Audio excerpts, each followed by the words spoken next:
Hey there, friends. Strap in, 'cause I've got a tale that'll make your jaw drop.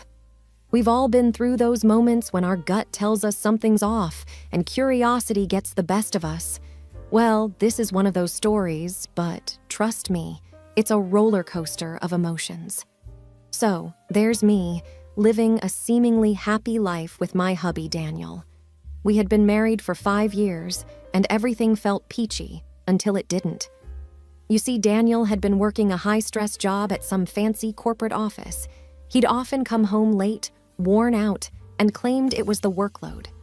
I thought it was the classic workaholic spiel, and I was understanding. I mean, love and support, right? One evening, though, something changed. I was looking for my lost phone, and what do I find? A stack of letters tucked away in the back of his desk drawer, each addressed to him from a mysterious sender with no return address. They looked old, and their edges were frayed, as if someone had read them over and over again. Naturally, I started wondering, who is this secret pen pal of my husband's? Why are these letters hidden away? And the biggest question of all, why hadn't he mentioned them to me? I couldn't resist the urge to open one of the letters. Call me nosy, but these secrets were gnawing at my sanity. So I delicately slid a letter from its envelope and began to read, my heart pounding. The letter was from a woman named Lily, and she poured her heart out about missing Daniel terribly. She mentioned memories they had shared, moments of passion, and their dreams of a future together. It was a love letter, no doubt. But wait, it got worse. Lily signed off as your forever love. My stomach did somersaults. Your forever love? What kind of melodramatic nonsense was this? And why did it sound so personal? I thought of Daniel, who was in the next room, probably wrapping up another late night at the office. My mind raced with questions, and as I read more letters, the reality began to sink in. What the heck was my husband hiding? And how long had he been hiding it? It was time to put on my detective hat and get to the bottom of this mess. All right, folks, thanks for sticking around. When we last left off, I had discovered those mysterious letters tucked away in Daniel's desk.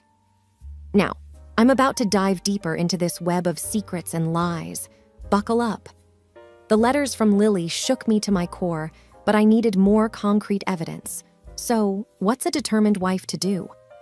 Well, I knew I had to confront Daniel, but I had to be smart about it.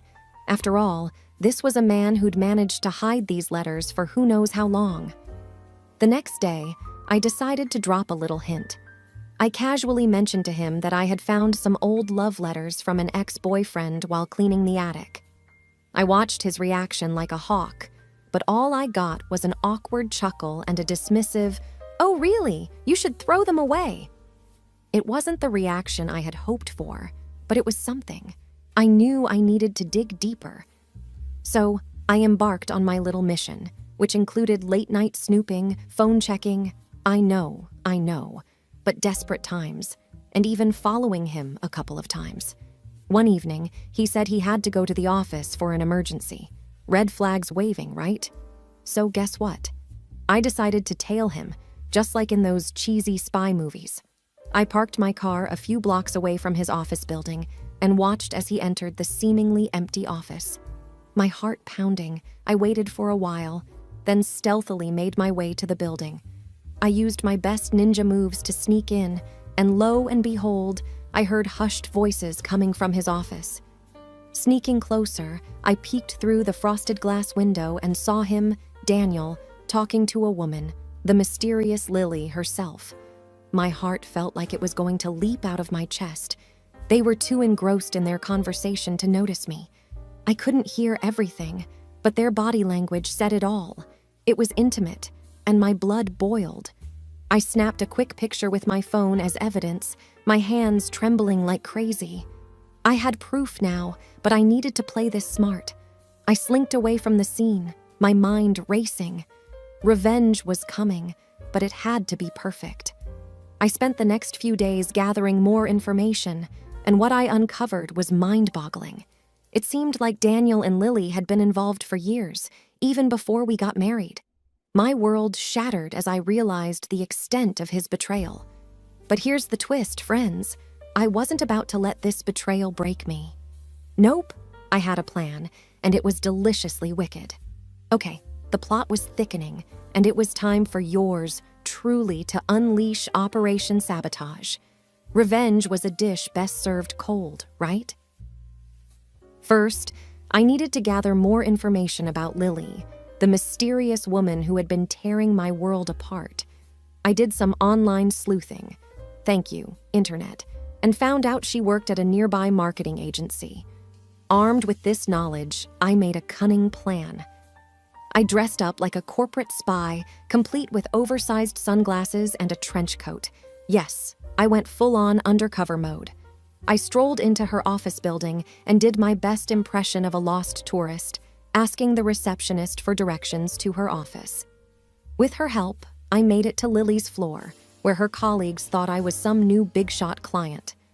I finally spotted her office, discreetly checked her nameplate, and snapped a quick picture. Score. I had her full name now, Lily Walker. Armed with this newfound knowledge, I retreated from the scene, feeling like James Bond's long-lost cousin. Next stop, social media. I stalked her profiles like it was my job, and guess what I found? Her upcoming high school reunion. I concocted a brilliant plan. I created a fake Facebook profile, pretending to be a fellow high school alumnus, and requested to join the reunion group. I spent hours crafting my backstory and building my character. I even photoshopped a vintage yearbook photo to match the others. Nailed it. Once inside the group, I started planting seeds of doubt. I posted cryptic messages about how some people never change and dropped hints about secrets from the past. The buzz started growing, and people began whispering about old scandals. But I wasn't done yet. I messaged Lily privately, pretending to be a concerned classmate who had heard rumors about her affair with a married man. Oh boy, she took the bait. She replied, all flustered and defensive, denying everything. But her reaction told me everything I needed to know. I knew I had her right where I wanted her, panicked and paranoid. My plan was working like a charm, and I couldn't help but feel a twinge of satisfaction. But revenge is a dish best served with a side of patience, my friends. I was just getting started. So, Lily was starting to feel the heat. She was on edge, constantly glancing over her shoulder at the reunion, wondering who was stirring the pot. Her perfect little world was unraveling, and I was here for every delicious moment. The reunion was just around the corner, and I knew I had to turn up the heat. I reached out to some of my real high school friends and filled them in on my plan. They were all too eager to help bring Lily down a notch, considering what she'd done to me. We decided to create a fake, scandalous story about Lily and an anonymous, well-known figure, adding just enough details to make it believable. We crafted a narrative that would send shockwaves through the reunion. Lily was about to become the talk of the town. I posed as an anonymous tipster and sent this juicy piece of gossip to a local gossip blog. You know the type, always hungry for the next big scoop. The story spread like wildfire, and before long, everyone in our hometown was buzzing about it. The reunion arrived, and the tension was palpable. People were whispering, exchanging knowing glances, and Lily was clearly rattled. She tried to put on a brave face, but I could see the cracks in her composure. Revenge had never tasted so sweet. As the night wore on, the fake story continued to circulate. People approached Lily, asking her about the scandalous affair. She vehemently denied it, of course, but doubt had already taken root in people's minds. Her reputation was in shambles, and I couldn't help but relish in her misery. But I wasn't finished. I had one more ace up my sleeve. I knew Lily's weakness, her vanity. She prided herself on her appearance and reputation, and I was about to exploit that. I arranged for a friend to accidentally spill a glass of red wine on her pristine white dress. The gasps and whispers that followed were music to my ears. Lily was mortified, her face a mask of humiliation. With my plan in full swing, I retreated from the chaos I'd created, satisfied that my revenge was hitting its mark. But there was still more to come, dear friends. As the reunion unfolded, the tension was electric. Lily was caught in a web of deceit, and I was the puppeteer pulling the strings. But there was one finale act left to stage. I watched from the shadows as Lily struggled to salvage her reputation. The scandalous affair story had spread like wildfire, and no amount of denial could extinguish the flames. She was cornered, desperate, and on the verge of unraveling completely. Then came my pièce de résistance. I had convinced my friend, Sarah, to approach Lily with a proposition, an opportunity to clear her name. Sarah posed as a well-connected figure in town, offering to help Lily expose the anonymous tipster behind the scandal. It was an offer too tempting for Lily to resist. The plan was simple, yet brilliant. We would lure Lily into a trap of her own making. Sarah promised to meet Lily in a secluded part of the reunion venue, away from prying eyes. Lily, desperate for redemption, took the bait. As they met in the dimly lit corner, I watched from a distance, my heart pounding with anticipation. Sarah, with a sly grin, told Lily that she had uncovered the identity of the tipster. Lily leaned in, eager to hear the name, her face a mixture of hope and dread. And then the bombshell dropped. "It's Karen," Sarah said with a wicked smile. "Your little sister." Lily's eyes widened in shock, and she stumbled back as if struck by lightning. Her world came crashing down around her, and she realized the depths of her own downfall. She had been played like a fiddle, and I reveled in the sweet taste of victory. But that wasn't the end of it. As Lily tried to process the revelation, I stepped out of the shadows, finally revealing myself. The look on her face was a priceless blend of horror and realization. "You!" she stammered, her voice trembling. "It was you all along?" I nodded, relishing the moment. "Surprised, Lily? You underestimated me, just like you always did. But it's time you faced the consequences of your actions." The reunion attendees, drawn by the commotion, gathered around, witnessing the unmasking of the devious mastermind behind the scandal. Lily's humiliation was complete. As the truth sunk in, Lily was left humbled and defeated. Her carefully constructed world had crumbled, and there was no escaping the consequences of her deceit. Revenge had been served, and it was a dish best served cold. So, dear friends, that's the climax of my story, the moment when Lily's reign of terror came crashing down, but there's still an epilogue left to tell. After the dramatic unmasking at our high school reunion, I watched Lily's life spiral into chaos. The fallout was intense, to say the least. Friends distanced themselves from her, and her reputation lay in tatters. Her affair with my ex-husband was now public knowledge, and the scandal became the talk of the town. But this wasn't just about exposing her secrets. It was about teaching her a lesson. Lily had underestimated me for far too long, and it was time she learned that her actions had consequences. Lily's marriage to my ex, Daniel, crumbled under the weight of the affair. He couldn't bear the shame and guilt, and their relationship imploded. He moved out of town, leaving Lily alone to deal with the wreckage of her life. Meanwhile, I had found unexpected solace in my newfound friendships at the reunion. People who had once been mere acquaintances became my confidants. We laughed together, reminisced about old times, and bonded over shared experiences. I realized that I wasn't alone in this journey. I had a support system that cared about me. As for Daniel, well, he had learned a harsh lesson about the consequences of his actions. His relationship with Lily had fallen apart, and he was left to pick up the pieces of his own life. He tried to reach out to me, but I had no interest in rekindling our past. My focus was on healing and moving forward. In the midst of all this chaos, I received an unexpected message from an unlikely source.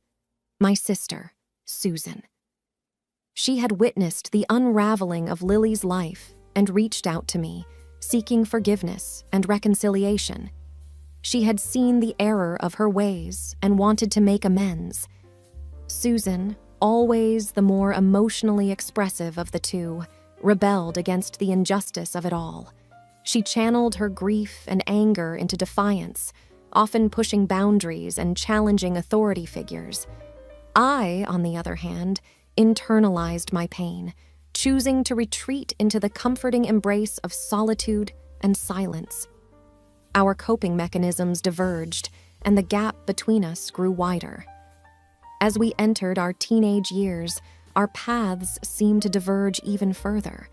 Susan's rebellious streak intensified, leading to strained relationships with our grandparents. She started dyeing her hair vibrant shades, hanging out with what our grandparents deemed the wrong crowd, and engaging in minor delinquencies that left them exasperated. I, however, took the opposite route, seeking solace in academics and extracurricular activities. I aimed for excellence in everything I pursued, driven by the desire to make our parents proud, even if they could no longer witness my achievements. The strain between us peaked when Susan dropped out of high school, a decision that caused a rift between her and our grandparents.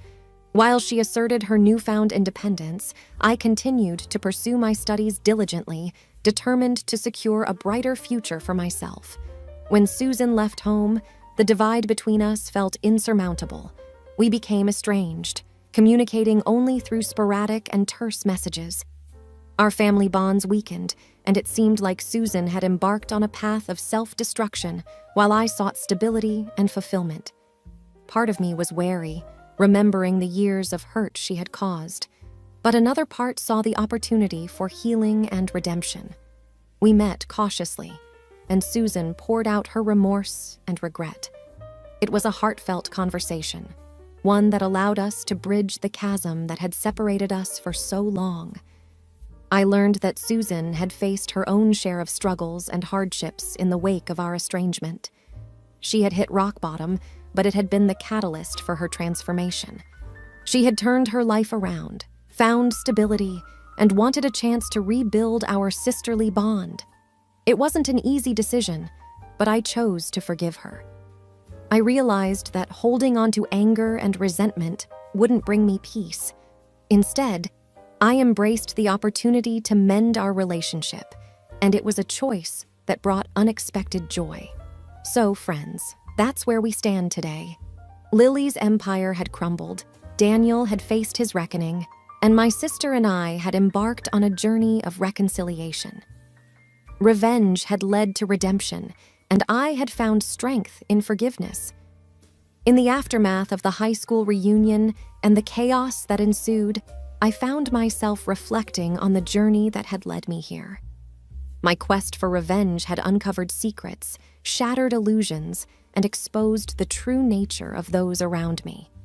But more importantly, it had transformed me. I had always been the quiet, reserved one, the peacemaker, if you will. But life had a way of teaching me that sometimes you need to fight for yourself, to stand up against those who seek to hurt you. My journey had been a crash course in resilience and self-discovery. Lily, once the queen bee of our high school, had lost her crown and found herself isolated. She faced the consequences of her actions and the judgment of those she had wronged.